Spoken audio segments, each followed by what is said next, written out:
Bonjour à tout le monde et bienvenue à notre podcast habituel de Carrefour Culturel avec messieurs Cédric et Abdoul. Comme d'habitude, messieurs, essayez de deviner, on est au quelième épisode aujourd'hui. 16, Le 17, 15e. 15? Non. 16. Non. Ah, je sais plus. 18. Peut-être 18. Tiens, on a fait beaucoup d'épisodes. Quand même, ça va vite, on a commencé en été, là on est 18. presque en hiver. Donc c'est ça veut dire qu'on a beaucoup bossé. Et tu réfléchis, à quoi est-ce que tu penses? Je sais pas, t'es perdu dans tes pensées. Non, ça allait vite. Franchement, et donc bienvenue encore à toutes les personnes qui sont avec nous. On est à notre 18e épisode aujourd'hui et on reçoit pour notre épisode un invité très très très spécial pour nous, pour chacun d'entre nous ici, parce qu'il a un lien avec chacun d'entre nous d'une façon particulière. Et donc je vais laisser le soin à Cédric, comme d'habitude, de présenter notre invité qui sera avec nous aujourd'hui.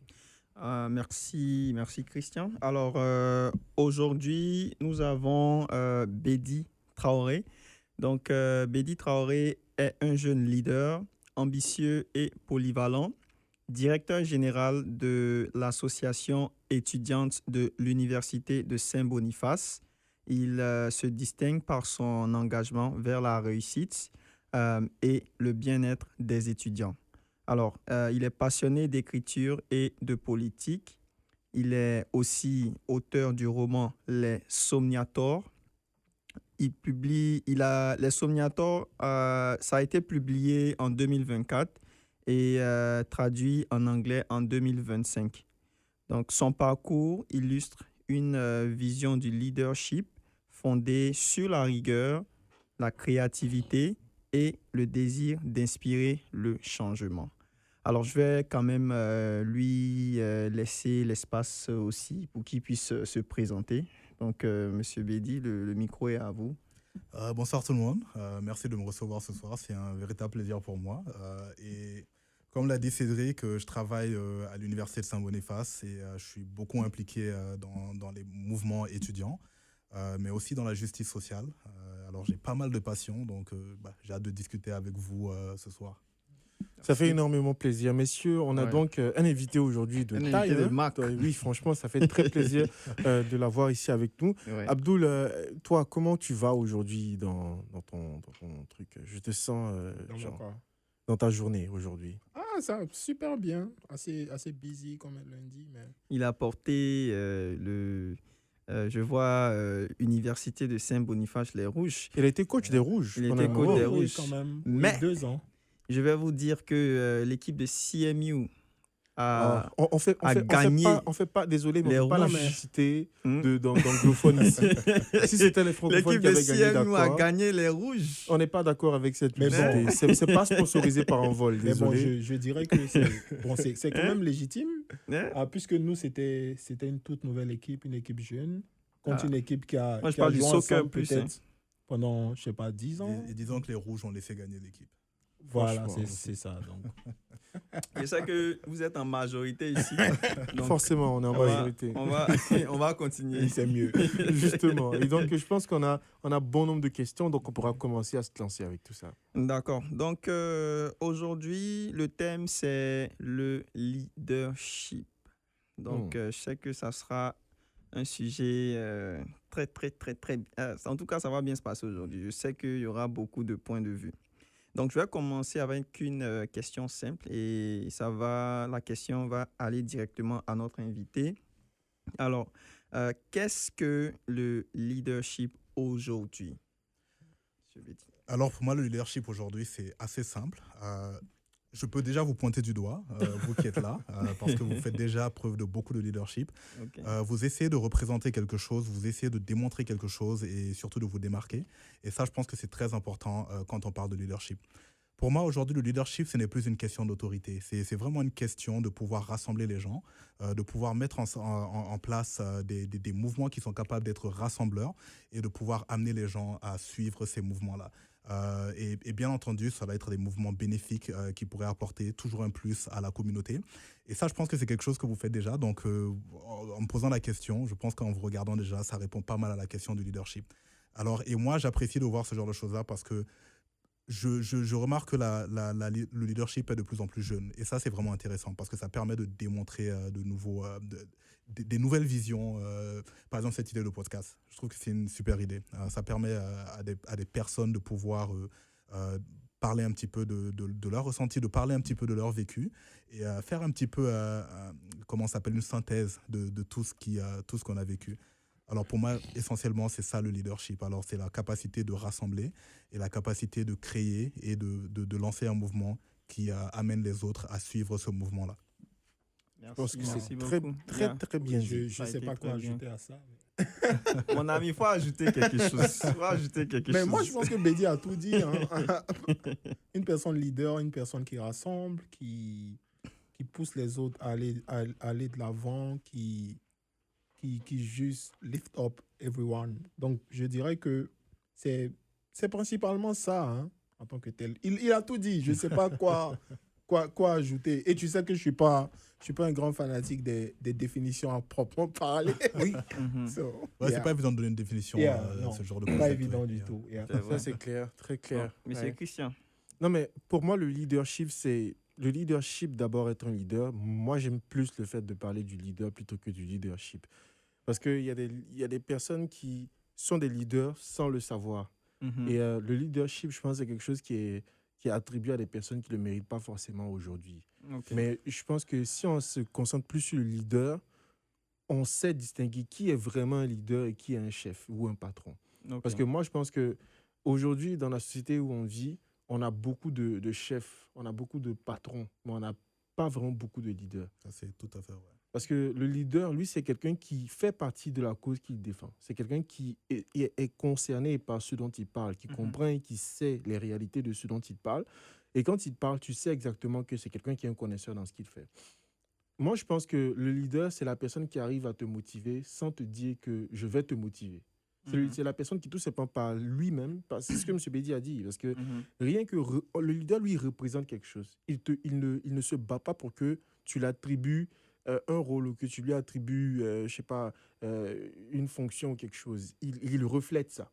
Donc, quand tu arrives à refléter quelque chose et inspirer positivement des gens autour de toi, déjà, tu es un leader sans le savoir. On peut être leader dans beaucoup de choses, que ce soit professionnel, formel ou informel, que ce soit dans le sport, que ce soit autre chose. Il y a des personnes, rien que le regarder partir à la salle, sa détermination, il n'a pas pour but de te motiver. Mhm. Mais rien qu'être lui te motive parce que son être en lui-même est une source d'inspiration. Et moi, c'est un peu là-dessus que moi, j'aimerais plus m'attarder. J'aimerais m'attarder sur les vrais leaders plutôt que le leadership. Parce que beaucoup de personnes confondent beaucoup le fait qu'il y ait quelqu'un à la tête qui, à chaque fois, donne des ordres, qui crie comme étant le leader. Non, c'est pas ça un leader. Ça, c'est un chef ou c'est un patron. Il donne les directives. Non. Mais Mais du coup, ce que moi, j'arrive pas à visualiser, c'est comment tu détaches les deux, en fait. Parce que moi, je pense que si on parle de leader, on parle de leadership. Comme tu as dit, il y a des chefs, des patrons qui n'ont pas de leadership. Donc, ce ne sont pas des leaders. Donc, moi, je pense que les deux, d'une manière ou d'une autre, sont liés en tant que tels. Parce qu'on peut être chef sans avoir de leadership. Tu peux diriger les gens sans être leader. on dit la même chose. C'est justement pour ça Oui, que j'ai mais- dit que c'est pas pareil. Moi, je comprends. Je sais pas, mais j'arrive pas à dissocier les deux. Dissocier si- quoi exactement? Si je peux rajouter mon grain de sel là-dedans, je vois un petit peu ce que tu veux dire. Je vois ce que tu veux dire aussi. C'est vrai qu'il y a une grosse distinction entre être le boss et être le leader. Oui. Parce que généralement, le boss, c'est quelqu'un qui est amené dans une position qui est déjà là, en fait. Le leader, généralement, c'est quelqu'un qui naît d'une idée, tout simplement. Oui. Par exemple, aujourd'hui, on peut décider de créer quelque chose et un leader va sortir, va émerger, tout simplement. Même si on a un boss qui prend les décisions, la personne qui va être plus suivie, ça va être le leader. Oui. Et si, au final, on laisse la place vraiment pour décider qui va prendre les choses en charge, généralement, on va le mettre sur le leader. Et ce qu'on va se rendre compte, c'est que le leader, généralement, ne va pas vouloir prendre les choses en charge. Parce que pour eux, ils n'ont pas cette mentalité-là de diriger les gens, entre guillemets. C'est des gens qui avancent avec tout le monde. C'est-à-dire, ils ne se mettent pas de l'avant. Ils veulent juste faire avancer l'idée avec tout le monde. Mais l'énergie qu'ils ont derrière eux, les idées qu'ils ont derrière eux, c'est ça qui attire les autres vers eux. Alors, je comprends absolument ce que tu essaies de faire. Pour moi, quand même, le leadership, pour moi, C'est vrai que quand on parle de boss, on s'attend à ce que ce soit des personnes qui ont du leadership. Mais pourquoi ils ont du leadership? Ils ont du leadership parce que c'est les règlements qui sont là. C'est ça. Un boss, il est nommé et les autres doivent respecter ce qu'il dit, respecter ce qu'il fait. Pour un leader, ce n'est pas nécessairement le cas. Par exemple, si on prend tout simplement les postes de direction générale, souvent, c'est des postes qui sont reliés à des conseils d'administration. Ce qui fait que la direction générale n'est pas toujours le boss, mais pourtant, il est le leader. C'est la personne qui dirige qui a un petit peu l'organisation, même s'il y a la présidence qui est là, la vice-présidence qui est là. Mais la personne qui est vraiment de l'avant, c'est la direction générale. Et si la direction générale n'est pas capable de motiver son équipe, ça va aller nulle part. Oui. Peu importe quelles sont les idées de la présidence, tant qu'il gère son conseil d'administration, les idées viennent tout simplement de la direction. Enfin, la direction générale va être la personne qui va diriger un petit peu le bateau pour s'assurer que ça va dans la bonne direction. Donc, pour moi, c'est vraiment ça la chose. Mais la différence est vraiment importante. Un boss et un leader. Du coup, moi, une question qui me taraude l'esprit alors, est-ce qu'une personne, par exemple, d'un rôle assez élevé dans une entreprise, par exemple le directeur général, comme tu as dit, est-ce que cette personne-là devrait forcément être un leader? Parce qu'on peut être boss, ne pas être leader, et peut-être avoir des personnes dans son équipe qui sont leaders. Donc, est-ce qu'en tant que tel, ne pas être un leader nous empêcherait, par exemple, je ne sais pas, de faire grandir notre boîte, par exemple, ou de faire évoluer notre business, par exemple? Alors, je pense que pour répondre à cette question, ça dépendrait de l'univers dans lequel on se trouve. Le leadership, généralement, fonctionne mieux dans un univers de service. Yeah. Alors que quand on est un boss, entre guillemets, ça fonctionnerait mieux dans un milieu de profit.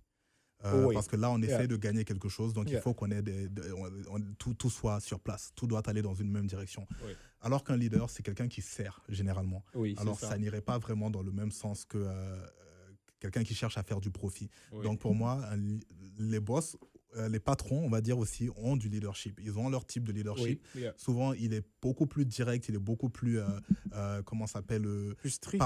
Strict, exactement. Alors que le leader qui est là pour servir essaye d'amener les gens à suivre ses idées. Oui. Donc, je pense que c'est ça un petit peu la différence. Donc, selon moi. Bédi a dit quelque chose d'important. Il a parlé de peut-être qu'ils ont un différent type de leadership. Donc, qu'est-ce que vous en pensez? Quels sont les types de leadership finalement? Parce que moi, je ne sais pas vraiment. Moi, je pense que justement par rapport à ce que Bédi a dit, par rapport aux boss, par exemple, et aux leaders qui ont des façons différentes d'être des chefs, moi, je trouve que, par exemple, l'autorité du boss est plus mise en valeur quand, par exemple, le boss a un leader à ses côtés pour gérer les choses. Yeah. Parce que le boss, par exemple, lui, il ne va pas descendre dans l'entreprise pour motiver et tout. Le boss doit garder son statut de boss. Il doit être toujours ce petit côté intouchable, ce petit côté dernier recours au cas où le leader ne peut pas. On va avoir le boss, techniquement. Donc, je pense qu'à chaque boss, c'est comme ça. C'est comme même, par exemple, dans le sport. Par exemple, si tu regardes une équipe, par exemple, comme le Real, celui qui porte le brassard, c'est Valverde. Mais sur le terrain, qui est le leader d'après toi? C'est Mbappé et Vinicius. Ce n'est pas eux qui portent le brassard. C'est pour dire que si tout de suite, là, par exemple, on a besoin de quelqu'un qui va donner les directives, toi, descends, toi, monte, Valverde va le faire. Mais si on a besoin de quelqu'un pour dire, bon, OK, on a perdu le match, moi, je décide qu'on va marquer maintenant et qui va courir avec le ballon, et tout le monde dit, oui, c'est possible, on y va, c'est Mbappé qu'on va regarder. C'est pour dire que, par exemple, le boss et le leader, moi, je pense que ça peut matcher en fonction du domaine là où il se trouve. C'est pas forcément contradictoire. Il y a des leaders qui sont boss. Par exemple, si on reste toujours dans le cas du sport, Cristiano est capitaine dans son équipe, il est aussi le leader. Messi, pareil, en Argentine. Mais il y a des moments où des zones où, par exemple, le leader a besoin du boss pour pouvoir être peut-être son inspiration, ou le boss aussi a besoin du leader pour pouvoir asseoir son autorité. Donc, je pense que des fois... Donc, ça va de pair. Donc, du coup, moi, je vais demander à Cédric, parce que moi, j'ai une autre question qui me taraude, c'est que du coup, est-ce que moi, je pense que être boss en tant que tel, j'ai oublié ma question. Reprends la question. Laisse-moi poser la question. Laisse-moi poser la question. Non, ça va me revenir. Ça lui reviendra. Bon, d'accord. Pendant que ça te revient, moi, je vais aller à la deuxième question qui est: pourquoi la société fait-elle encore confiance, autant confiance, je dirais, aux cheveux gris plutôt qu'aux idées nouvelles? Donc, je tiens à rappeler que cheveux gris, c'est ceux qui sont vieux. Ça, c'est une belle figure de style. Alors, Donc, pour parler des personnes âgées. des personnes âgées. donc, Yeah, des personnes âgées. Yeah, des Fantastique. personnes âgées. Selon moi, je pense que c'est parce qu'on est vraiment habitué au fait que l'expérience représente vraiment le meilleur exemple de compétence. Ce qui n'est pas toujours le cas, parce que aujourd'hui, le monde avance très vite. Les choses changent très rapidement. La jeunesse aujourd'hui apporte des choses que la génération, l'ancienne génération ne peut pas vraiment apporter. Il y a cette compétence dans le monde numérique, la diversité, les réalités actuelles, que la jeunesse est capable de mieux cerner, de mieux comprendre, alors que une personne aux cheveux gris ne serait pas peut-être nécessairement en mesure de mieux comprendre. Pour moi, la sagesse, justement, c'est ça. C'est lorsque ces deux générations-là arrivent à travailler ensemble sans nécessairement se juger les uns et les autres. Donc, je pense que c'est ça qui est important. Mais c'est vraiment ancré dans cette habitude-là. Parce que souvent, c'est très difficile, même si ça existe de plus en plus. Mais c'est très difficile quand on voit deux personnes, une personne plus âgée avec les cheveux gris, et une autre personne plus jeune, avec ses baskets, avec un style vraiment décontracté, jeune. On a tendance à penser que cette personne âgée a plus de sagesse. Quelque part, c'est pas faux. Parce que quoi qu'il arrive, cette personne a vécu toute une vie et cette personne a accumulé une expérience que le jeune n'aura jamais. Mais ça n'enlève pas ce que le jeune est capable d'apporter aussi. Parce que ce jeune peut être une personne extrêmement brillante, peut avoir des compétences en informatique que la personne âgée ne peut même pas s'imaginer, parce que plus les générations avancent, plus la jeunesse naît dans la technologie. Par exemple, là, je pense qu'on est à la génération alpha, si je ne me trompe pas, Oui. ou la génération La toute bêta. dernière, oui. Ouais, donc, et cette génération, c'est l'une des générations qui aura le plus connu les écrans. Et ça va faire une différence avec ceux qui n'ont pas connu les écrans. Parce que dès l'âge de 5 ans, ils sont capables de faire des choses que peut-être des personnes de 60-70 ans ne seraient pas capables de faire avec la technologie. Les jeunes apprennent à coder encore plus jeunes. Ils comprennent les codes des réseaux sociaux encore plus jeunes. Or, on comprend que les réseaux sociaux aujourd'hui dirigent le monde. Quand on n'est pas capable de se mettre à la page des réseaux sociaux, on est souvent largué. Alors, je pense que ça, c'est vraiment une différence qu'il ne faut pas oublier. C'est vrai qu'il y a cette expérience qui est là, qui est apportée par la génération, les anciennes générations. Mais ces deux générations-là peuvent justement mettre leurs efforts ensemble, travailler ensemble, au lieu d'être là à se juger l'un et l'autre. Dire cette génération est paresseuse et font tout sur les réseaux sociaux. Or, cette génération est hors du temps parce qu'ils ne comprennent pas les réseaux sociaux, par exemple. Donc, c'est vraiment ça pour moi.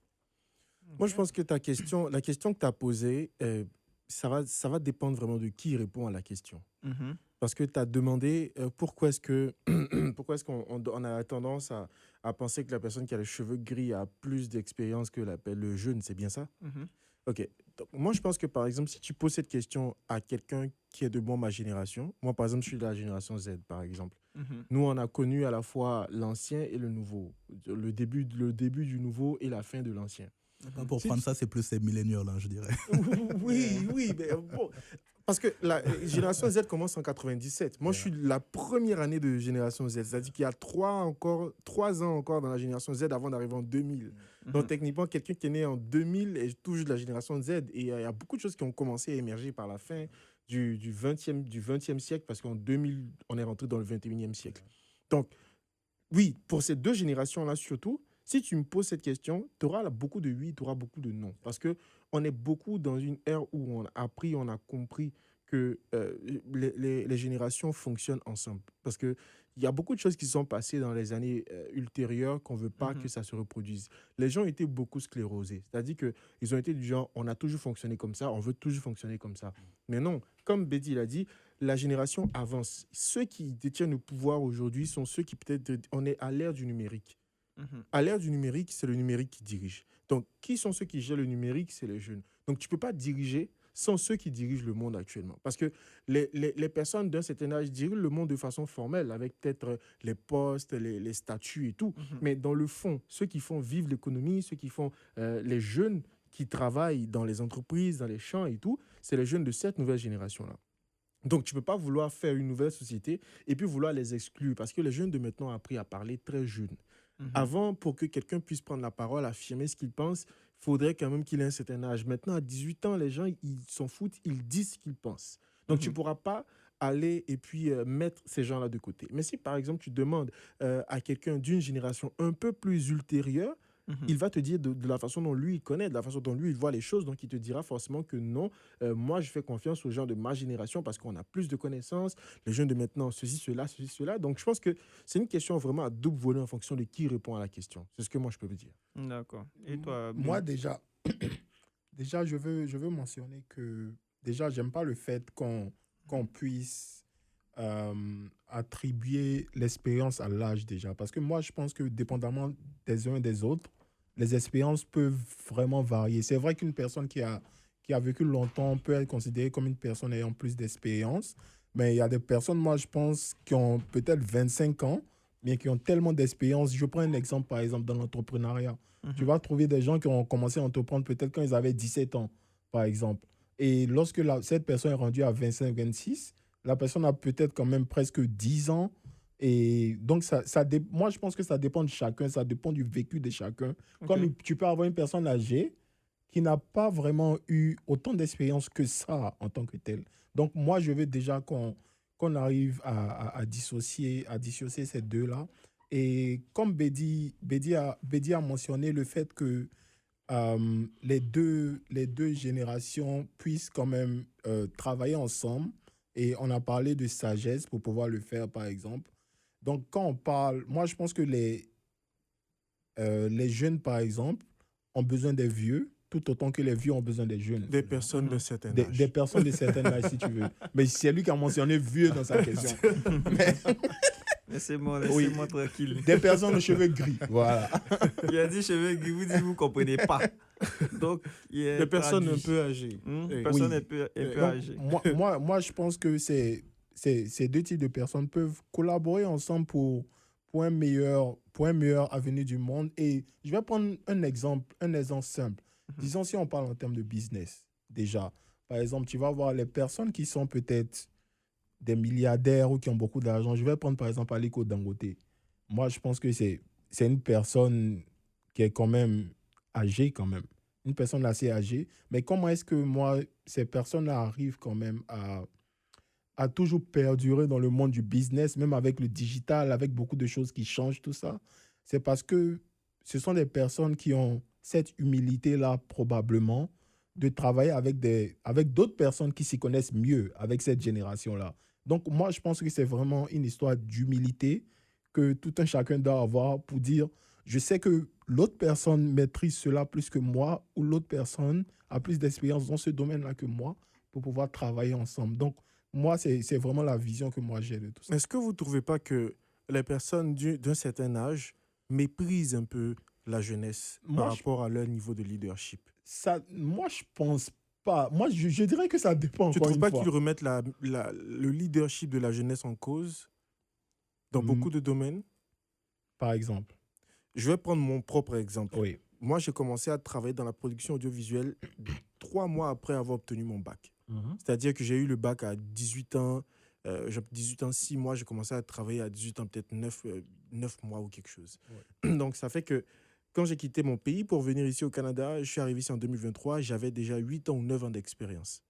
Quand moi, je suis arrivé, quand je travaillais dans mon entreprise, ou là où j'étais, à mes peut-être 7 ans, 8 ans ou 6 ans de travail, il y avait des anciens qui venaient, qui avaient peut-être, je sais pas, qui avaient 30 ans ou 40 ans, qui avaient des cheveux gris, vraiment gris, très âgés, que moi je formais et qui remettaient à chaque fois ce que je leur disais en cause parce que tout simplement j'étais trop jeune. Il y en a qui me disaient, mais toi, tu as l'âge de mon fils, je t'appelais fiston. Et moi, je leur disais, Oui. dehors, peut-être, mais ici, je ne suis pas fiston. Ici, Oui. je suis ton supérieur. Donc, est-ce que tu ne trouves pas qu'il y a toujours ce petit côté-là de remise en cause du leadership des gens rien qu'à cause de leur âge? Je pense que oui. Et il y aura malheureusement toujours ce genre de personnes-là, je dirais. Et comme je l'ai mentionné tantôt, c'est une question d'humilité. C'est une question de vouloir quand même toujours apprendre. Par exemple, les personnes dont tu parles, par exemple, sont des personnes qui ne veulent pas se mettre à jour. Pourtant, qui il y en savent pas avait, que- il y en avait qui, eux, par exemple, ont été très accueillants, qui ont Oui, appris très bien aux gens. exactement. Donc, c'est dépendamment des personnes, je dirais. Absolument. Si je peux rajouter aussi, c'est que souvent, c'est plus à voir avec le changement qu'avec l'âge de la personne. Parce que quand on rentre dans un univers, on a tendance à venir avec de nouvelles idées.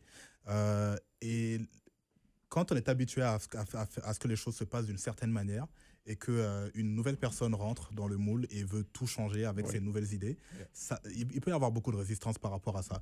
Souvent, on impute ça au fait que la personne soit jeune, donc on n'a pas les mêmes idées, mais souvent, c'est juste que les idées de la personne qui est en place sont déjà très anciennes.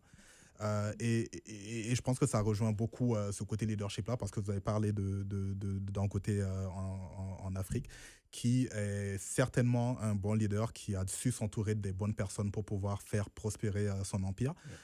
Et je pense que ça, c'est important. Mais la plupart du temps, c'est vraiment dû au changement que les nouvelles personnes apportent. Ouais. Mais en plus de cela, je pense que ça, c'est quelque chose qui existe un petit peu dans toutes les sphères. Il y a toujours ce côté, il y a un jeune qui arrive et puis qui veut essayer de prendre les choses en main. Ça, c'est notre côté animalier, on va dire. Oui. Et je pense que ça existe un peu partout. Quand on va dans le monde du sport, par exemple, ça existe avec le type de bizutage que les rookies, par Oui. exemple, reçoivent. Toujours les stars qui sont là, qui sont en train de les malmener un petit peu, de leur montrer un petit peu leur place. Je pense que c'est un petit peu la même chose, sauf que quand on parle de ces stars-là, ce sont des personnes qui sont établies. Alors C'est ces ça. rookies-là sont obligés de faire ce qu'ils veulent. Mais un joueur qui est un peu plus lambda, même s'il a une certaine ancienneté, ne va pas se faire respecter par ces rookies-là. Donc il y a ce Oui. côté-là aussi. Oui. Il y a le côté, et c'est pour ça que le leadership, c'est super important, parce que ça permet d'asseoir une certaine autorité qui fait que quand on est dans un certain milieu, on se fait écouter plus facilement, Oui. parce que les idées qu'on apporte sont vraiment novateurs. Si on prend dans le monde de la NBA, parce que je regarde beaucoup de la NBA, si on prend quelqu'un comme LeBron James, qui est considéré comme l'un des meilleurs joueurs de tous les temps, n'importe quel rookie qui va arriver dans l'équipe va le respecter automatiquement, peu importe quelles soient ses idées. Et lui aussi va jouer le jeu de ce bizutage-là, où le rookie doit par exemple s'asseoir par terre quand il vient s'asseoir lui et tout. Donc ça fait partie de cet univers-là. Donc souvent, on a tous ça un petit peu en nous, qui fait qu'il va y avoir des petites confrontations, mais la plupart du temps, il faut savoir justement accepter ces changements-là. Parce que si on veut faire évoluer les choses, il faut comprendre que le temps évolue et que nous, il ne faut pas qu'on reste bloqué dans ce qu'on connaît. Et c'est ce que la plupart des gens ont du mal à faire. Donc, quand il y a de nouvelles personnes qui viennent avec des idées, peu importe leur âge, ils se sentent effrayés, on va dire. Ils sentent comme si leur place est remise en jeu, leur leadership est remise en jeu. Et donc, du coup, ils se braquent et puis commencent à agir de manière un peu hostile. Moi, j'ai une question. J'aimerais savoir, est-ce que, je vais poser la question à Betty, est-ce que tu ne penses pas qu'il y a beaucoup d'hypocrisie je dirais, des parents ou des personnes un peu plus âgées quand il s'agit de la jeunesse? Parce que moi, je trouve que depuis des siècles et des siècles, il y a cette culture, ça a été perpétré, l'héritage, la transmission. On a toujours transmis ce qu'on a appris, ce qu'on a à nos enfants, à notre descendance. Peu importe l'âge, on a eu dans l'histoire du monde des princes qui ont pris le pouvoir à même étant enfants encore. On a eu des gens dans le Moyen Âge qui ont refusé de donner des postes à des femmes d'un certain âge pour les donner à des hommes qui étaient moins âgés. On a même actuellement même des présidents. On a Donald Trump aux USA qui a son fils qui est appelé comme son prédécesseur, pas son fils le plus âgé, mais son fils qui a 19 ans, je crois, qui est encore à l'université. C'est à peu près partout aussi. On voit des gens qui font confiance à leurs enfants, mais quand il s'agit d'autres jeunes, ils ont cette réticence en se disant, je ne sais pas avec quelle énergie de jeune il vient. Est-ce que vous ne pensez pas qu'il y a un peu cette petite hypocrisie-là du fait que c'est moi qui l'ai formé, donc c'est un jeune, mais lui, c'est un jeune que je ne connais pas, donc? Je pense que pour répondre à cette question, c'est super simple. Quand on regarde Barron, qui est le fils de Trump, d'ailleurs, son plus jeune fils, on a l'impression de voir un jeune Trump. C'est ça la chose. Et je pense qu'il voit exactement la même chose. Lorsqu'il voit son fils, il se voit en lui-même. Donc, il ne peut que reconnaître son fils. Et comme tu l'as dit, c'est lui qui l'a éduqué. C'est lui qui lui a inculqué la plupart des choses. C'est sûr que ça doit être il est sa propre personne. Il a ses propres idées. Mais il y a toujours cette influence de son père qui va être là jusqu'à ce que lui-même il décide de prendre son envol et puis de faire ses propres choses là. Donc pour un père, c'est plus facile de faire confiance à une personne avec qui tu as passé ton temps à préparer pour la vie plutôt que d'autres jeunes qui n'ont pas nécessairement les mêmes idéaux. Et souvent, c'est une question de milieu, on va dire. son fils qui a grandi dans ce monde un petit peu doré, entouré de personnalités, de richesses, face à une autre personne qui a grandi dans un milieu un peu plus modeste, mais qui est tout aussi intelligent que son fils, qui a tout autant de capacités, souvent voire plus même, euh, il fera moins confiance à cet enfant-là parce que justement, son enfant porte ses idées. Et ces idées, il veut les voir prospérer même après sa mort. Donc, c'est la raison pour laquelle on aura plus tendance à faire confiance aux personnes qui sont les plus proches de nous plutôt qu'à d'autres personnes, à mon avis. Cédric, toi, tu penses quoi de ça? La question que tu as posée. Est-ce qu'on n'est pas plus indulgent quand il s'agit de nous, nos enfants, alors Mhm. que quand il s'agit de d'autres jeunes? C'est naturel. C'est comme Bédi l'a dit, si c'est ton enfant, tu sais que c'est toi, tu l'as éduqué. Donc, s'il y a un poste de leadership, moi, je ne vais pas aller prendre l'enfant de quelqu'un d'autre. Je vais mettre moi-même mon enfant, puisque mon enfant porte mes idées. Et c'est moi, j'ai éduqué mon enfant. Donc, je pense que ça, c'est normal. Et c'est à ça qu'il faut faire souvent attention parce Yeah. que souvent, on appelle ça le népotisme. Yeah, Parce que yeah. la chose est que souvent, nos propres enfants, moi je suis père, j'ai 2 enfants, Mhm. souvent on a beau connaître nos enfants, on a beau connaître leur côté un peu qu'on va considérer comme négatif, on aura tendance à toujours dans nos têtes, on aura tendance à toujours les mettre sur un pédestal. On entend souvent des parents qui disent oh, mon enfant ne peut jamais faire ce genre de choses-là. Mhm. Or, il sait exactement que son enfant est capable de faire ce genre de choses-là. Yeah. Mais il l'accepte plus difficilement quand c'est l'enfant d'un autre. Et on voit souvent des parents c'est plus facile pour eux d'accuser l'enfant d'un autre, dire oh c'est parce que tu commences à traîner avec cette personne que mon enfant commence à avoir des comportements pareils. Ça peut jamais venir de l'enfant en question. Pourtant, comme tu l'as dit, cet enfant-là, on l'a élevé, on sait de quoi il est capable, on sait pertinemment qu'il est capable de faire ce dont on l'accuse, mais on ne l'accepte pas.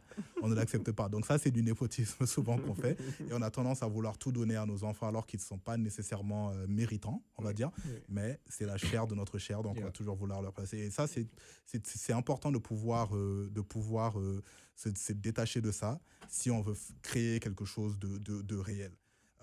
Et moi, la question que je pose souvent dans ce genre de cas-là, c'est si jamais on est dans un milieu où on doit faire du leadership, où on gère quelque chose qui ne nous appartient pas nécessairement, on a tendance à donner à des personnes qu'on ne considère pas comme vraiment efficaces. On va leur donner parce qu'on veut rendre service ou ce genre de choses-là.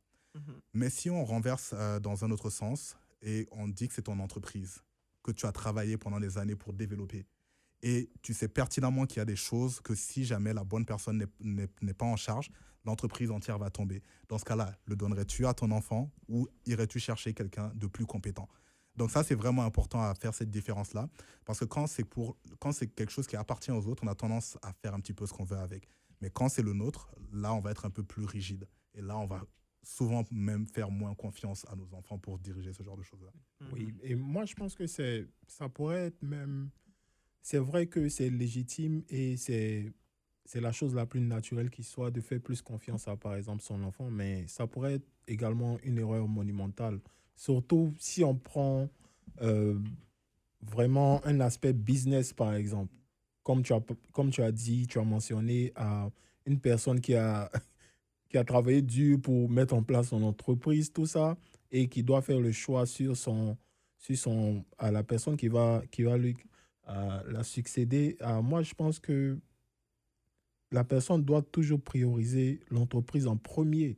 Parce que, et ça aussi, c'est vraiment un talent de leader aussi, je dirais, de savoir que c'est vrai que j'aime mon enfant et que je voudrais qu'il prenne les rênes de l'entreprise familiale, mais est-ce que mon enfant a les capacités de le faire? Est-ce qu'il a les qualités pour pouvoir même dépasser ce que moi j'ai fait?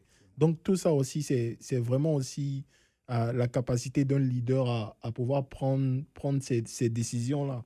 Parce que, comme on a dit, c'est vrai que c'est ton enfant, mais il y a probablement des personnes qui pourraient être plus qualifiées pour le poste, par exemple. Et bizarrement, beaucoup de personnes qui ont réussi dans certains domaines, leur héritage n'est pas pris par leurs enfants. Bizarrement, la plupart du temps. Tu vois un peu ce que je veux dire? Je vais prendre juste un exemple banal, par exemple. Zinedine Zidane, qui est un grand sportif, tout ça, a son enfant aussi qui a joué au foot, mais qui n'a pas eu, le même succès, par exemple. Donc, c'est pas parce que, en étant parent, tu as certaines capacités, tu as certaines aptitudes que ton enfant les a directement. Non. Donc, il faut pouvoir faire la part des choses et être réaliste à ce qui est et ne pas se laisser emporter par ses émotions. Justement, ça me permet de poser une autre question, bizarrement. Désolé, Cédric. Oula, il a fait par là, C'est vous. c'est une question, c'est une question, s'est frappé. c'est une question idiote, totalement idiote, mais je voudrais vous demander, est-ce que vous pensez que le leadership est héréditaire? Non. Non, Je pense pas. c'est pas Non. hérédité. Non. Pourquoi? Pas du tout. Le leadership, c'est même pas quelque chose avec quoi on est, je dirais. C'est quelque chose vraiment qu'on développe. Ah oui, tu penses? Je pense, oui. Parce que on peut naître, selon moi, on est vraiment comme un disque dur vierge. Et dépendamment de l'univers dans lequel on se trouve, on apprend des qualités de leadership. Souvent, on va se rendre compte que ces qualités vont apparaître à un certain âge. Ça aussi, c'est l'autre chose. Parce que justement, on a été dans un univers où on s'est dit, OK, en fait, je suis capable de faire ça. Ou bien parce qu'on a été influencé par un univers qui a réveillé quelque chose en nous. Donc, pour moi, c'est pas quelque chose de vraiment héréditaire et je pense pas que c'est quelque chose avec lequel on est. C'est vraiment l'environnement dans lequel on se trouve qui nous permet de développer ça. Par exemple, si on prend un enfant qui naît dans un environnement où il est tout le temps opprimé, ça va être difficile d'en faire un leader né. Il peut le devenir par la suite. Encore une fois, tout va dépendre de l'environnement. Mais quand on le laisse dans cet environnement-là, à longueur de journée, toute sa vie, ça va être très difficile de développer des talents de leader, à mon avis. Or, un enfant à qui on donne la capacité de s'exprimer, d'exprimer ses idées, qu'elles soient bonnes ou pas, mais de pouvoir exprimer ces idées-là et d'être en confiance avec ce qu'il dit, de lui montrer que ce qu'il dit a un impact et peut amener à des choses, que ce soit bien ou négatif. Cet enfant-là aura tendance à exprimer plus ses idées et plus cet enfant est écouté, plus cet enfant est encouragé dans ses idéaux-là, plus il va continuer à développer ce leadership-là. Mais à mon avis, on ne n'est pas leader, on le devient vraiment. Oh. Bon, moi je vais aller un peu dans le sens opposé. Je pense qu'il y a vraiment des gens qui existent, qui sont nés leaders. Peu importe, moi je pense, peu importe dans l'environnement où tu grandis ou dans l'environnement où tu es né, moi je dirais il y a des gens qui sont leaders, mais c'est-à-dire que leur parcours n'est pas facile, mais ils se sont tout appropriés. C'est-à-dire de leur talent inné, ils ont décidé que moi, par exemple, je prends un exemple. Moi, par exemple, je vais réussir dans la vie. Moi, par exemple, je vais faire ci. Moi, je vais faire ça. Peu importe ce que les autres pensent, par exemple. Et moi, je pense que ça c'est quelque chose qui peut, avec laquelle on peut aussi naître. Il y a des gens, naturellement, qui sont juste faits pour être leaders, qui sont juste faits, qui sont au-devant de tout, à tout moment, tout le temps. Donc, moi, je pense que, peut-être pas tout le monde, mais moi, je pense qu'il y a certaines personnes quand même chez qui c'est inné, quoi. Ben, on pourrait se poser la question, Yeah. mais aussi à ça, je répondrais que est-ce que tu as un leader en tête en ce moment qu'on pourrait prendre comme exemple? Oh, un leader en tête. Bon, non, j'ai pas un exemple qui me vient directement en tête, là. Tu avais pris, je pense que tu avais cité Zidane à un moment donné, ou je sais pas. Mais prenons n'importe quel leader. Yeah. Est-ce que tu penses que si la même personne était née dans un pays différent, dans un environnement totalement différent, serait exactement le même leader qu'il est aujourd'hui?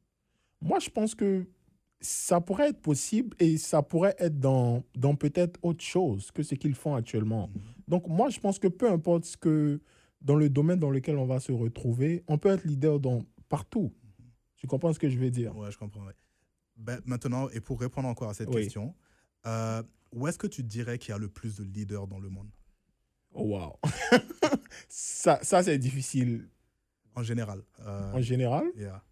Si on se base sur ce que les médias nous apportent. si on se base sur ce que les médias nous apportent, Yeah.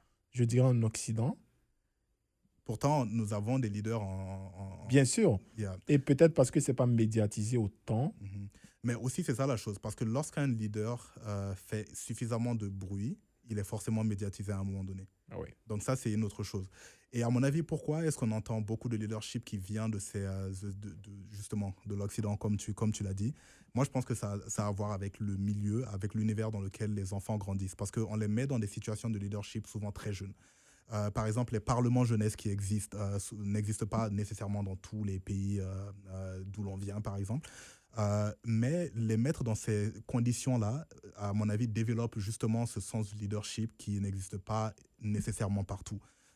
Et c'est pour ça que, à mon avis, dans les pays comme les pays occidentaux généralement, on a plus de leaders qui sortent et souvent de plus en plus jeunes. Parce que souvent ça, c'est très important aussi.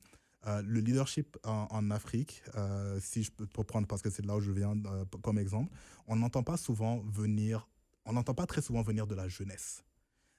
Généralement, c'est comme s'il faut atteindre un certain âge pour pouvoir être écouté, si ça fait du sens. Oui, mais est-ce que tu ne penses pas que ça commence à changer aussi Oui, en absolument, Afrique? absolument.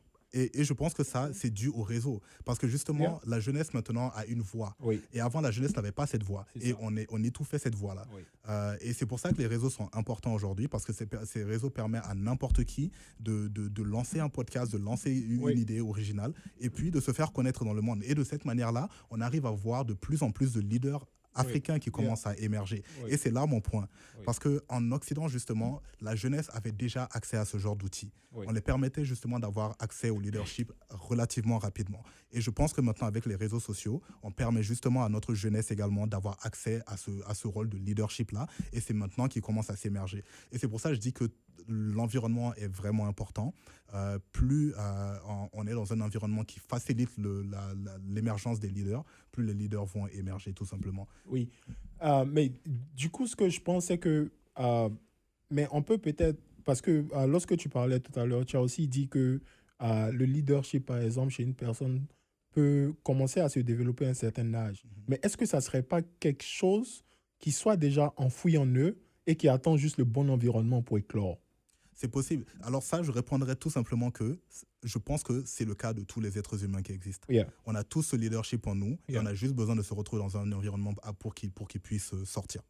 Ça, c'est mon avis. Donc, si on doit aller vraiment dans ce que tu es en train de dire, alors je dirais que tout le monde est en fait leader, mais n'est juste pas dans un environnement favorable au développement de ce leadership-là, tout simplement. Mais bon...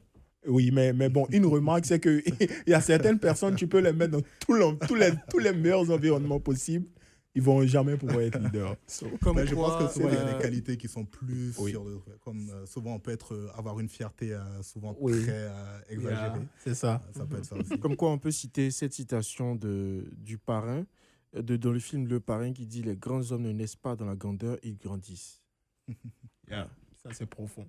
Donc, Cédric, on peut revenir à toi. Justement, c'est ça. Ça dit, c'est moi qui pose les questions.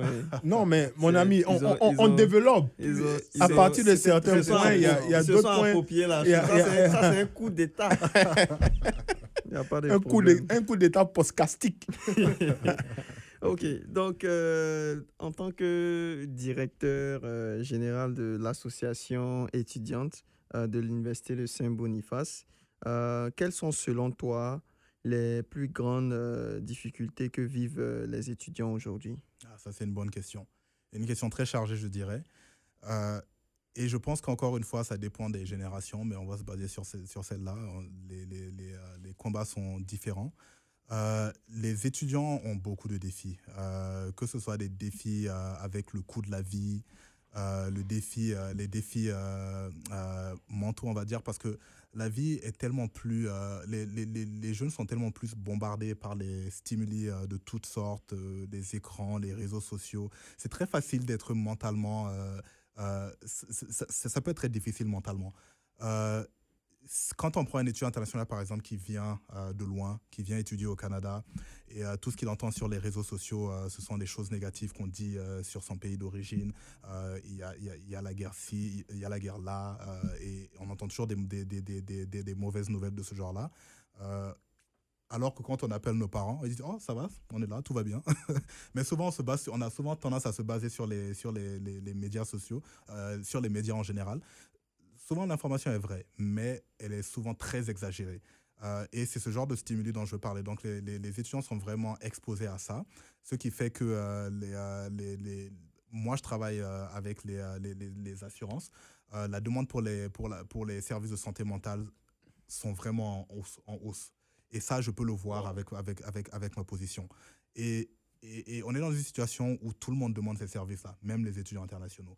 Or, on sait que quand on vient de nos pays africains, on a souvent tendance à ne pas croire aux problèmes mentaux. Yeah. Or, c'est là, ça existe et il faut vraiment le considérer. Donc ça, c'est l'une des choses. Donc le coût de la vie est une autre chose qui impacte, qui est vraiment difficile pour les étudiants. Et ensuite, rentrer sur le marché du travail. Dans le marché du travail, c'est un stress tout aussi important parce que c'est quelque chose auquel on pense pendant tout le temps qu'on est étudiant. Comment ça va se passer? Pour les étudiants locaux, canadiens et autres, trouver sa place est déjà très difficile. Pour des étudiants qui viennent d'ailleurs, qui doivent essayer d'apprendre une toute nouvelle langue et puis d'essayer de vivre avec cette langue-là, c'est tout aussi difficile. Donc il y a vraiment toutes ces choses-là. Les combats sociaux aussi, les inégalités sociaux qui continuent d'exister. L'un des combats que nous menons vraiment, c'est au niveau de la santé, parce que les étudiants ne sont pas au même niveau en termes de santé. Donc il y a ces combats sociaux-là aussi que les étudiants continuent à mener en arrière-plan, tout en se disant qu'ils n'ont pas vraiment la capacité de changer quoi que ce soit là-dessus. Et donc, ils vivent juste avec ça. Donc ça, pour moi, ce sont vraiment les grands défis que les étudiants rencontrent. D'accord. Monsieur Abdul, vous avez été étudiant à Saint-Boniface. Oui, Donc, mais selon toi. je dirais que c'est vrai que j'ai été étudiant, mais bon, j'ai gradué, ça fait 5 ans maintenant. Donc, je pense que aussi, avec l'avancée des choses, les choses changent aussi.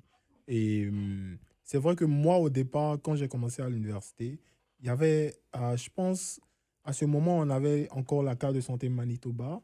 Et il y a eu une période à laquelle ils l'ont enlevé. Et moi, je pense que la santé est vraiment quelque chose d'assez important, surtout pour les étudiants internationaux, principalement, parce que se soigner sans avoir d'assurance, Pas donné. c'est pas donné, c'est pas permis à tout le monde. Et surtout, par exemple, les frais dentaires, par exemple, je prends juste un exemple, par exemple, qui sont super, super chers. Donc, imagine une personne étudiante internationale qui se retrouve confrontée à ça. Ça peut être vraiment difficile. Et Bédi a parlé du coût de la vie, mais disons que si on y songe et qu'on y réfléchit déjà, pour nous qui sommes déjà installés, c'est déjà un souci majeur. Donc, imaginons pour des étudiants internationaux qui n'ont pas de travail, qui n'ont pas vraiment de revenus pour pouvoir se prendre en charge aussi aisément que nous qui sommes déjà installés. Imaginons pour eux les défis qu'ils puissent rencontrer. Donc, c'est vraiment un défi de taille. Je pense que l'association étudiante a beaucoup de travail. Euh, Et toutes les associations étudiantes d'ailleurs. oui, Parce que c'est vraiment des choses auxquelles on ne pense pas souvent. oui, Par exemple, pourquoi un étudiant international devrait travailler seulement 24 heures ou quelque chose comme ça oui. par semaine, alors que d'autres étudiants peuvent travailler 40 heures ou plus, Oui. s'ils le veulent. Euh, Est-ce que l'étudiant international est moins capable de gérer sa vie d'étudiant qu'un étudiant local? Ça, c'est des choses que je me pose comme question parce que aussi quand on prend en considération que un étudiant international, par exemple, paye 3 à 4 fois plus cher qu'un Oui. étudiant local, mais travaille 2 fois moins, Oui, pour moi, il y a quelque chose qui ne va pas quelque part. oui, bien sûr. Et moi si je prends ce dont tu as parlé tout de suite par rapport au fait de travailler, par exemple, 24 heures, moi, je pense pas que ce soit vraiment lié au fait que les étudiants internationaux ne sont pas capables d'avoir plus de charges de travail et aller à l'école en même temps. Moi, je pense que, comme j'ai dit, lorsqu'on vient d'un pays, il faut respecter le système qui est mis en place aussi. Moi, je pense que au fil des années, au fil du temps, il y a beaucoup de gens qui ont abusé du système aussi. Beaucoup d'étudiants internationaux qui sont venus et qui se sont focalisés beaucoup sur le travail en tant que tel au lieu de les études. Alors que, par exemple, si tu es venu sous un permis d'études, tes études devraient être ta priorité. Donc, moi, sur ce volet-là, je comprends un peu la position dans laquelle l'immigration pourrait être, par exemple. C'est c'est pas que les étudiants internationaux ne peuvent pas gérer ça. Et je dirais même la plupart des étudiants internationaux peuvent le gérer parce qu'ils ont quand même un mental d'acier, je dirais. Moi, je pense que c'est... Honnêtement, je pense pas que ça soit vrai. Parce que le moment où le temps où on avait le Covid, la COVID-19, je pense Yeah. qu'ils ont mis une... Ils ont levé la ils ont limite. levé Oui, la limite oui, pour Absolument. eux, c'est-à-dire c'était pour eux leur bénéfice. Donc, moi, honnêtement, je pense pas que l'attention est vraiment axée sur les étudiants internationaux. Je pense qu'ils ont peut-être un programme, un bilan à respecter, quelque chose comme ça. Mais je pense pas que ça soit vraiment axé sur... Honnêtement, moi, c'est ce que je pense. Je pense que on peut nous faire croire que c'est pour le... Souvent, pour le bien-être. Oui, c'est pour le bien-être. Mais je pense qu'il y a un agenda derrière Absolument. oui. que nous, on Oui, ne connaît pas mais moi, personnellement. je vais faire l'avocat du diable. Je pense que peu importe les raisons Il y a une derrière, dernière question. Hein, oui, il n'y a donc, pas de souci. pas Peu Oui, de- importe, on a presque fini. on a ok, presque fini, monsieur Abdul. peu importe les raisons derrière, Bédi, moi, je pense que euh, lorsqu'on vient poindre l'objectif précis, Mhm. on est plus concentré sur cet objectif-là en priorité, même si ça pourrait être difficile Mhm. et on ne peut pas vraiment accuser les... Par exemple, si on dit vous travaillez plus de 20 heures par semaine, moi, je ne pense pas que les personnes soient assez légitimes pour dire non, on veut travailler plus. Parce que la base, ce sont les études déjà. Mais j'ajouterais So, à ça que lorsqu'on va recruter les étudiants internationaux chez eux, ce n'est pas souvent le discours qu'on attend. On entend qu'ils peuvent venir s'installer au Canada et puis avoir une vie, devenir Canadien éventuellement, et puis s'installer, oui, parce que c'est des programmes qui facilitent justement l'accès à la résidence. oui. Et c'est des choses qu'on dit aux jeunes quand on Wow. va les chercher. Après les études, vous pouvez devenir résident permanent, vous pouvez devenir Canadien et vous pouvez décider de rester vivre au Canada. Parce que quand nous étions étudiants, on va dire, il faut se rappeler que lorsqu'on allait chercher les étudiants, c'était vraiment pour combler le manque de population ici au Canada, Oui, parce que c'était vraiment un problème. Aujourd'hui, ça a dépassé un petit peu Oui. les attentes, C'est ça. mais c'était vraiment le problème. Donc, faire venir les étudiants, c'était une stratégie, parce que ça permettait de faire venir des gens qui étaient cultivés, qui avaient une certaine connaissance et qui peuvent venir travailler ici, ici au Canada. Et aussi, l'autre chose, c'est que je pense que quand on rapporte des milliards de dollars dans une économie, on Oui, a quand même aussi. un petit peu son mot à dire. Yeah. Parce que sans ces étudiants-là, cette économie-là, il y aurait un ralentissement dans cette économie. Parce que sinon, si vraiment le problème, c'est la population, donc juste fermons la porte Oui. à tous les étudiants qui rentrent. Mais on ne va pas le faire parce qu'au final, tout ce qui compte, c'est les sous qui rentrent dans le pays. C'est ça. Donc il y a forcément un agenda quelque part. à Donc mon c'est avis. malhonnête quelque part.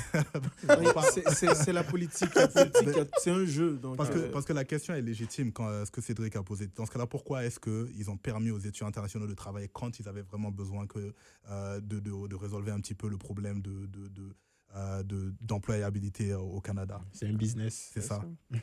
Ok, on va finalement passer à la dernière question. on va répondre très rapidement, genre 1 minute par personne. Vous avez vu ce que vous avez créé, vous deux là. Vous avez vu, on va faire palabre.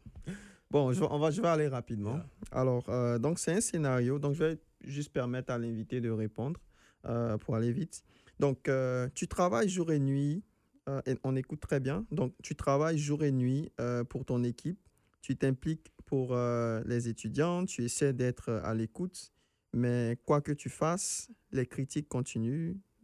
Il ne fait pas assez. Il aurait dû faire autrement. C'est facile de parler, mais les résultats... tu sens la fatigue monter, le découragement t'envahir et même les personnes que tu soutiens le plus commencent à douter de toi.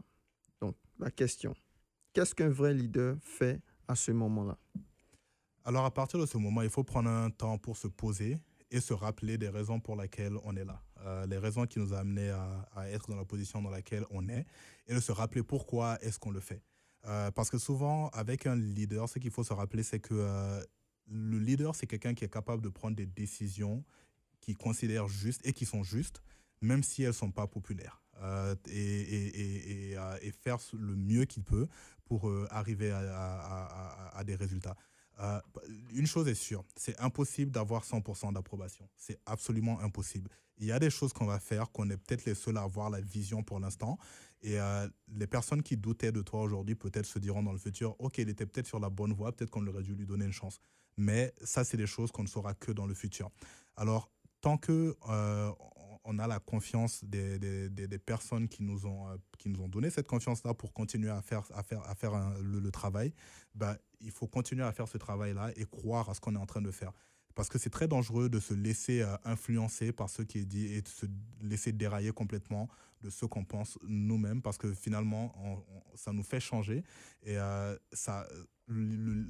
raison pour laquelle les personnes nous ont considérés comme un leader seraient ces mêmes raisons-là qui font qu'on considère qu'on n'est plus de bons leaders. Donc, je pense que souvent, il faut juste prendre le temps de s'asseoir et puis de réfléchir à tout ça et de comprendre que souvent, ces choses-là n'ont rien à voir avec la personne, parce que c'est ça qui est difficile, de se dissocier avec la position dans laquelle on a, parce que souvent, on peut penser que c'est personnel, alors que non, c'est juste par rapport à la situation. Ces personnes-là vivent vraiment des situations et peu importe la personne qui aurait été là, aurait certainement pris la même chose. Donc, se rappeler de la raison pour laquelle on est là et puis de croire au combat qu'on mène, prendre un petit peu de recul pour être sûr qu'on va dans la bonne direction, parce que je pense que c'est vraiment l'intention qui est là. Quand on a l'intention de faire un travail et d'être juste dans ce travail-là, moi, je considère que c'est quelque chose qui mérite d'être continué plutôt que de se laisser avoir par les critiques. Parce que souvent, quand on est victime de critiques, on est dans un environnement où les personnes qui font souvent ces critiques-là ne comprennent pas exactement pourquoi. Je vais donner un exemple très simple pour ne pas prendre trop de temps. Moi, je travaille avec les assurances. L'un des critiques qu'on me fait le plus souvent, c'est pourquoi est-ce qu'on nous oblige à prendre une assurance? Pourquoi est-ce qu'on ne me rembourse pas mon assurance à la fin de l'année si je ne l'utilise pas? Pourtant, ça, c'est des choses que je n'ai aucun contrôle dessus. Et l'exemple que je prends souvent, c'est est-ce que vous conduisez? La plupart du temps, on va me répondre oui, d'autres vont me répondre non. Mais si vous conduisez, est-ce que vous allez un jour imaginer aller demander à MPI de vous rembourser votre assurance parce que vous ne l'avez pas utilisée dans l'année? C'est la même chose, c'est une assurance, c'est comme ça que ça fonctionne. C'est comme le vieux qui... Il y a un vieux qui était très fâché contre ça. Il a dit il a payé l'assurance de sa maison toute sa vie. Il est vieux, il a 90 ans, sa maison n'a jamais brûlé, jamais rien. Soit il brûle sa maison pour que moi ça serve à quelque chose. Totalement vrai. Donc, Monsieur Bédi, vraiment, merci beaucoup d'avoir fait le déplacement, d'être venu à notre podcast. Ça a été vraiment un très, très grand plaisir d'avoir cette discussion avec vous. Avant qu'on termine, est-ce que vous avez des informations ou des actualités que vous aimeriez partager, une promotion par rapport à quelque chose ou autre chose?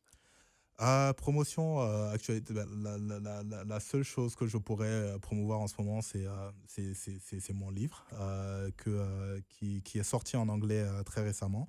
Donc maintenant, il existe en 2 langues, en français et en anglais. Et on peut acheter partout. Le roman s'appelle Les Somniators. Et donc il est disponible en français et en anglais. Donc je vous encourage à le lire et puis et surtout à me faire part de vos commentaires et pour me permettre de moi-même mieux comprendre mon histoire et puis continuer le développement. Je travaille sur le 2e livre en ce moment, donc ça pourrait m'aider dans ce sera un tome 2 ou ce sera un autre livre? Ce sera un tome 2. Tome 2. Ça parle de leadership aussi? Pas nécessairement, c'est un livre de fiction. C'est un livre de fiction fantastique. Donc ça, c'est l'autre univers par lequel je suis quand même très... passionné, j'adore la fiction, j'adore tout ce qui est film de science-fiction, de super-héros, ce genre de choses-là. Donc, c'est un univers un peu comme ça. Et donc, messieurs, très content d'arriver au bout de ce podcast avec vous, monsieur Cédric et monsieur Abdoul. Est-ce que vous avez un dernier mot pour la fin? Je dirais juste merci à Bédi d'être venu à discuter avec nous ce soir. Et aussi à tous nos auditeurs, vous pouvez nous suivre partout, Carrefour Culturel Podcast, Instagram, YouTube, Facebook, TikTok bientôt. TikTok pour Cédric. Oui, donc vous pouvez nous suivre pour avoir accès à tous les épisodes. Et donc, merci beaucoup à vous. Et puis, prenez soin de vous et soyez des leaders chez vous